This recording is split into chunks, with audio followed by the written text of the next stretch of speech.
Jay জুবিন্দা, justice for জুবিন্দা।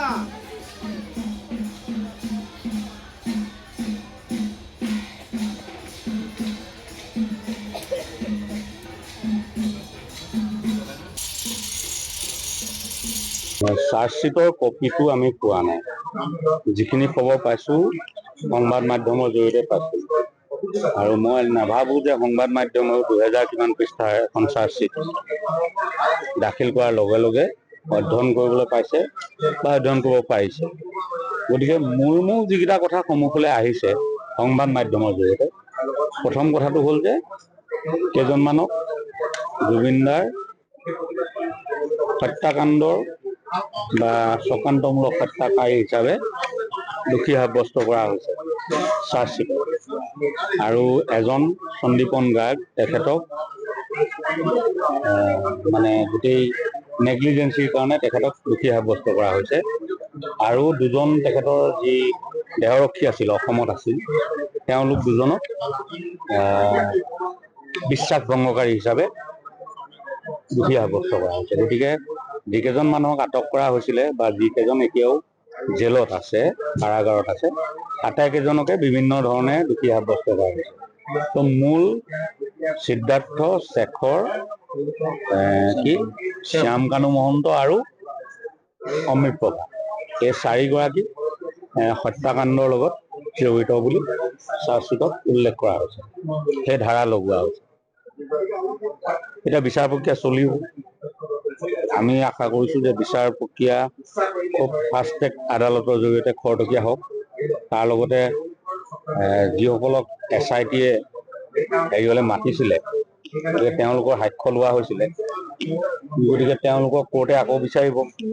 গতিকে হেচুৱা সময়ত যাতে তেওঁলোকে আজি নোৱাৰিম, কালি নোৱাৰিম জাতীয় কথা নকয়, সকলোৱে যাতে সময়ত উপস্থিত থাকি জুবিনদাৰ এই যি মহাপ্ৰয়াণৰ যি পৰিঘটনা, সেই ঘটনাৰ প্ৰকৃত সত্য ছবিখন ৰাইজৰ ওচৰলৈ সোনকালে পোহৰলৈ অহাত সকলোৱে যাতে সহযোগ কৰে, তাৰ কাৰণে আহ্বান জনাইছোঁ। আৰু লগতে মই এটা কথা জনাব বিচাৰিছোঁ যে এই যিখিনি কথা আহিলে সন্মুখলৈ, এইখিনি খুব নতুন কথা নহয় যে SIT আজি আহিছে কাৰণে এইখিনি ইমান দিনে, আজি 3 মাহে বিভিন্ন মানুহৰ তাৰপৰা ফেচবুকত হওক, নিউজৰ আলোচনাত হওক, মানুহৰ কাণলৈ এই কথাখিনি গৈছিলে। তাত কিন্তু 3টা ধৰণৰ 3 ভাগ মানুহৰ সৃষ্টি হৈছে। এভাগ মানুহ হ'ল যে যি ইতিমধ্যে এটা সিদ্ধান্ত লৈ পেলাইছে, মোটামুটি চাৰ্জশ্বিটত অহা ধৰণৰ এটাই সিদ্ধান্ত লৈছে যে এওঁলোকে হত্যা কৰিলে আৰু এওঁলোকক মেক্সিমাম পানিছমেণ্ট দিব লাগে।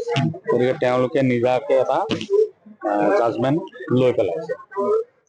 আৰু এচাম মানুহ আছে যি এতিয়াও ভাবিছে যে এয়াই সত্য নহয়, প্ৰকৃত সত্যটো তেওঁলোকে নিজ চকুৰে চাব বিচাৰে। কাৰণ আধালৈকে ভিডিঅ'খিনি দেখা পালে প্ৰকৃত ভিডিঅ'টো নিজ চকুৰে নোচোৱালৈকে কোনো সিদ্ধান্তলৈ তেওঁলোকে আহিব বিচৰা নাই। তেওঁলোকে SIT-ৰ তদন্ত বা ন্যায়িক প্ৰক্ৰিয়াত কি হ'ব, এই আটাইবোৰ হৈ যোৱাৰ পিছতো কিন্তু তেওঁলোক তেতিয়াহে সন্তুষ্ট হ'ব যিদিনা নিজ চকুৰে সেই ভিডিঅ'টো প্ৰত্যক্ষ কৰিবলৈ পাব। আৰু তৃতীয় পক্ষটো হ'ল ৰাজনৈতিকভাৱে মানে বিদ্যমান। গতিকে তাত 2টা পক্ষই আছে। গতিকে সেইখিনি মানুহক মই একাষৰীয়া কৰি থৈও আমি 2টা ভাগৰ মানুহ পাওঁ। গতিকে মই দাদাৰ ওচৰত আজি আহি এয়াই প্ৰাৰ্থনা জনাইছোঁ যে তেখেত আছিল, ভগৱানৰ গুণ আছিল তেখেতৰ গাত, তেখেতে আচল পথটো দেখুৱাব, কি ঘটিছিল, কিবা কিবি ধৰণে হ'লেও ওলাই আহিব। সেই ঘাটক ৰাইজৰ সন্মুখলৈ ওলাই আহিব লাগিব। আৰু যদি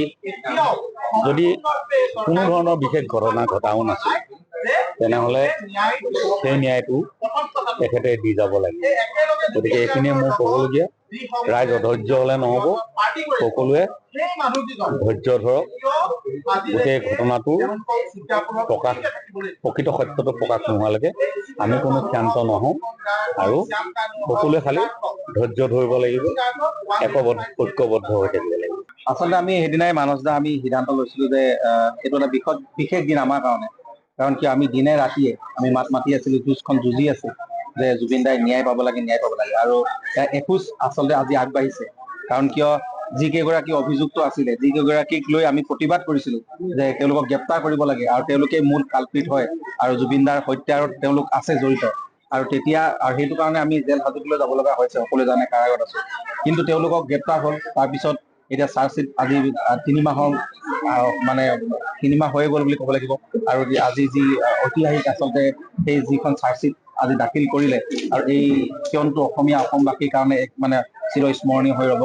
মুখ্যমন্ত্ৰী ডাঙৰীয়াই যি ধৰণে কৈছিলে যে হত্যাকাণ্ডত এইসকল লোক আচলতে জড়িত আছে আৰু হত্যাকাণ্ড হয়, আৰু আজি তাকেই এখোজ প্ৰমাণিত হৈছে যে যিহেতু চাৰ্জশ্বিটত উল্লেখ আছে যে সিদ্ধাৰ্থ, শ্যাম কানু মহন্ত, শেখৰ, অমিত প্ৰভা এওঁলোক একদম মানে প্ৰত্যক্ষভাৱে সেই হত্যাকাণ্ডটোৰ লগত জড়িত, আৰু নেগলিজেন্সৰ কাৰণে যিগৰাকী চন্দীপন গাৰ্গ তেওঁ অভিযুক্ত আছে, আৰু বাকী যি দুগৰাকী দেহৰক্ষী তেওঁলোক এতিয়াও মানে তেওঁলোক একেবাৰে হত্যাকাণ্ডটোৰ লগত জড়িত নহয়। তেওঁলোক কিন্তু জুবিন গাৰ্গক বিশ্বাসঘাতকতা কৰিছে, এইটো সঁচা কথা। কাৰণ কিয় তেখেতসকলৰ ধনৰ লেনদেন এইবিলাক কথা ওলাইছে, আৰু আজি এতিয়া ইয়াৰ পৰা এটা কথা স্পষ্ট হয় যে দোষী প্ৰমাণিত হৈছে, আৰু তেওঁলোকক কি শাস্তি দিব, তেওঁলোকক কঠোৰতম পৰা কঠোৰতম শাস্তি বিহিব লাগিব, এইখিনি আমাৰ সদায় দাবী আছিলে আৰু সদায় থাকিব। আৰু যদি তেওঁলোকে উচিত শাস্তি নাপায়, কঠোৰ শাস্তি নাপায়, তেনেহ'লে কিন্তু আমি স্বাভাৱিক নহয় বা আমি শান্ত নহওঁ। কিন্তু এটা কথা স্পষ্ট যে ৩৫০০ পৃষ্ঠাজোৰা এখন যিখন চাৰ্জশ্বিট, আৰু ইয়াত অকলে এইবিলাক কথাই নাই। ৩০০ যিসকল সাক্ষী, ৩০০ লোকে প্ৰায় সাক্ষী প্ৰদান কৰিছে, এই ৩০০ লোকৰ সাক্ষীত আৰু কিন্তু বহুত কথা আছে। কাৰণ কি আমিও ঘনুক ঘানাকী কিছুমান কথা গম পাওঁ যে সেই সাক্ষীত কিন্তু আৰু বহুত লোকৰ নাম আছে, নাম সাঙুৰ খাইছে। জুবিন দাৰ গোটেই, যিহেতু মুখ্যমন্ত্ৰী ডাঙৰীয়াই কৈছিলে যে 2019 চনৰ কোভিডৰ পিছৰ পৰাই জুবিন গাৰ্গৰ লগত এক ষড়যন্ত্ৰ হৈছে, জুবিন গাৰ্গক তেওঁলোকে মানে জোৰ জুলুম কৰি মানে সুৰাৰ ব্যৱস্থা গ্ৰহণ কৰি দিয়ে, সুৰা খুৱাই, আৰু তেনেকুৱাখিনি যদি হয় তেনেহ'লে ইয়াতে আৰু কিছু সংখ্যক লোক আছে, আৰু হয়তো তাত কোনোবা নিজৰ মানুহ, বন্ধু বৰ্গ এইবিলাক বহুত ওলাব। জুবিন গাৰ্গৰ লগত ধনৰ লেনদেন, ব্যৱসায় লেনদেন, এইবিলাক বহুত কথা জড়িত হৈ আছে, আৰু সেইবিলাক কথাও লাহে লাহে আমি ওলাব বুলি আমি আশা কৰিছো। কাৰণ কিয় যিসকল এতিয়া দোষী সাব্যস্ত হৈছে তেওঁলোকেওতো নিজৰ ষ্টেটমেণ্ট দিব এটা সময়ত, ট্ৰায়েল যেতিয়া হ'ব, আৰু তেতিয়াও কিন্তু আৰু কিছুমান লোক ওলাব যিবিলাক লোক মুখা পিন্ধা। আজিও দেখিছো বহুতে সুবিধাজনক স্থিতি গ্ৰহণ কৰি আছে, জুবিন দাৰ ন্যায় বিচাৰি #জাষ্টিছ ফৰ জুবিন গাৰ্গ বুলি লিখিবৰ কাৰণে তেওঁলোকে কিছু সংখ্যকে ভয় কৰি আছে। জুবিন দাক কেৱল গান গাই শ্ৰদ্ধাঞ্জলি জ্ঞাপন কৰিলে নহ'ব, আমি এইটো সময়ত আমি ন্যায় যুঁজখন ঐক্যবদ্ধভাৱে আমি কৰিব লাগিব বুলি সকলোৱে কৈছো। কিন্তু #জাষ্টিছ ফৰ জুবিন গাৰ্গ লিখিবৰ কাৰণে ভয় কৰে। কিছুমানে সুবিধাজনক স্থিতি গ্ৰহণ কৰি কিনে কেৱল গীত এটি গাই মঞ্চত গাই কিনে তেওঁলোকে যে ক'ব খোজে যে জুবিন দাই মানে আমি জীয়াই ৰাখিম, জুবিন দাই ন্যায় লাগে, এনেকে ক'লে নহ'ব। আচলতে ওলাই আহিব লাগিব, আৰু আপুনি মুকলিভাৱে মুক্ত কণ্ঠে কথাখিনি ক'ব লাগিব। আজি কিন্তু সেইবিলাক আমি দেখা নাই, আৰু যিবিলাকে বন্ধুৰ নামত মুখা পিন্ধি এতিয়া নিজকে বন্ধু চেলাই বা নিজকে একদম নিজৰ আত্মীয় বুলি ক'ব খুজিছে, সেইসকলক কৈছো যে এতিয়াও কিন্তু আমি একেবাৰে চূড়ান্ত মানে যিটো আমি ন্যায় পোৱা নাই, এতিয়াও আমি সফল হোৱা নাই, এতিয়াও এই ন্যায় যুঁজখন চলিব।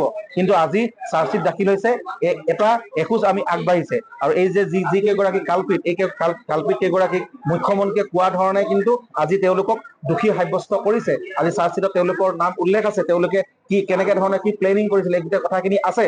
কিন্তু ইয়াৰ পিছত তেওঁলোকৰ শাস্তি পাবৰ কাৰণে বাকী যিসকল আৰু যদি কোনোবা লোক জড়িত আছে তেওঁলোকৰ নামো যদি ইয়াত সাঙুৰ খাই বা ওলাই, সেইখিনি কৰিবৰ কাৰণে কিন্তু আমি আকৌ #জাষ্টিছ ফৰ জুবিন গাৰ্গ বা জুবিন দাৰ ন্যায়ৰ কাৰণে আৰু জুবিন দাৰ গোটেই এই প্ৰক্ৰিয়াটোক, ন্যায়ৰ প্ৰক্ৰিয়াটোক আমি আগবঢ়াই লৈ যাব লাগিব, আৰু তেতিয়াহে জুবিন দাৰ ন্যায় পাব। আৰু জুবিন দাৰ ন্যায় পালেহে কিন্তু জুবিন দাৰ আত্মাই শান্তি পাব, নহ'লে জুবিন দাৰ আত্মা কিন্তু ক'ৰবাত নহয় ক'ৰবাত ঘূৰি আছে। জুবিন দাৰ আত্মাই কিন্তু এতিয়া শান্তি পোৱা নাই, কাৰণ কি আজি তাৰিখলৈকে আমি ভালদৰে খাব পৰা নাই, শুব পৰা নাই, আমি এটা স্বাভাৱিক জীৱন কৰিব পৰা নাই, আমি সৃষ্টি কৰিব পৰা নাই। কাৰণ কিয় জুবিন দাৰ আত্মাই আমাকো খেদি ফুৰিছে, আৰু সেইকাৰণে আমি প্ৰায় দিনত, বিশেষ দিনত আমি এই জুবিন দাৰ ক্ষেত্ৰলৈ আহোঁ, সদায় জুবিন দাৰ লগত কথা পাতো, এগছি চাকি জ্বলাও। কাৰণ কিয় তেখেতক আমি ভগৱান হিচাপে, ঈশ্বৰ পুত্ৰ হিচাপে আমি বুকুত থাপনা পাতি আমি সেৱা কৰি আছো, পূজা অৰ্চনা কৰি আছো।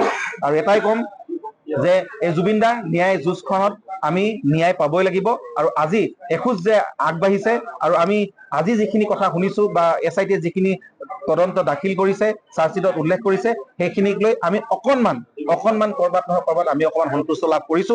আৰু আমি ধন্যবাদো জনাইছো যে মুখ্যমন্ত্ৰীয়ে কোৱা ধৰণে তেখেতে কথাখিনি ৰাখিছে বা পালন কৰিছে আৰু পৰৱৰ্তী দিনত কিন্তু এই দোষীবিলাকে যাতে হুৰুঙাৰে হাৰি যাব নোৱাৰে বা তেওঁলোকে যে কেৱল নিৰ্বাচনী বা ললিপপ হিচাপে আমাৰ নহয়, নিৰ্বাচনৰ প্ৰাক মুহূৰ্তত এনেকুৱা ধৰণৰকৈ নিৰ্বাচনৰ পিছত যাতে তেওঁলোক ওলাই আহিব নোৱাৰে বা তেওঁলোক হাৰি নাযায়, এইখিনি আমি আকৌ এবাৰ আহ্বান জনাইছো। আৰু আমি এই যুঁজখনত আছো আৰু আমি জুবিন দাৰ যি এই মানে যি এক বিশাল সত্তা, এক সাংগীতিক সত্তা, তেখেতৰ বিশাল সত্তাটোক আমি জীয়াই ৰাখিম, আমি আগুৱাই লৈ যাম আৰু আমি সদায় জুবিন গাৰ্গৰ জয় গান গাম আৰু অসমত জয় জুবিন দা ধ্বনি সদায় উচ্চাৰিত হৈ থাকিব। আৰু আমি এটা আমি পৰিকল্পনা কৰিছো এখন মঞ্চ গঠন কৰা, যে জুবিন দাৰ সৃষ্টিৰাজিক সঠিক উপস্থাপন, সংৰক্ষণ, জুবিন দা সত্তাটোক আগুৱাই লৈ যোৱা, লগতে এক জুবিন গাৰ্গৰ যিটো জয় জয় গান, জুবিন দাৰ এক জয় যাত্ৰা হ'ব আৰু এই যাত্ৰাটো আমি শদিয়াৰ পৰা ধুবুৰীলৈকে, আমি মাজুলীৰ পৰা আমাৰ উমানন্দলৈকে আৰু নলবাৰীৰ পৰা আমি একদম ধেমাজিলৈকে আমাৰ এক যাত্ৰা হ'ব, যি যাত্ৰাত জুবিন দাৰ কেৱল জয় গান গোৱা হ'ব, জুবিন দাৰ সৃষ্টিৰাজি সংৰক্ষণৰ কথা কোৱা হ'ব আৰু জুবিন দাই যাতে উচিত ন্যায় পায় সেইবিলাক কথা কোৱা হ'ব। আৰু এই যাত্ৰা আমি সোনকালেই আমি আৰম্ভ কৰিম।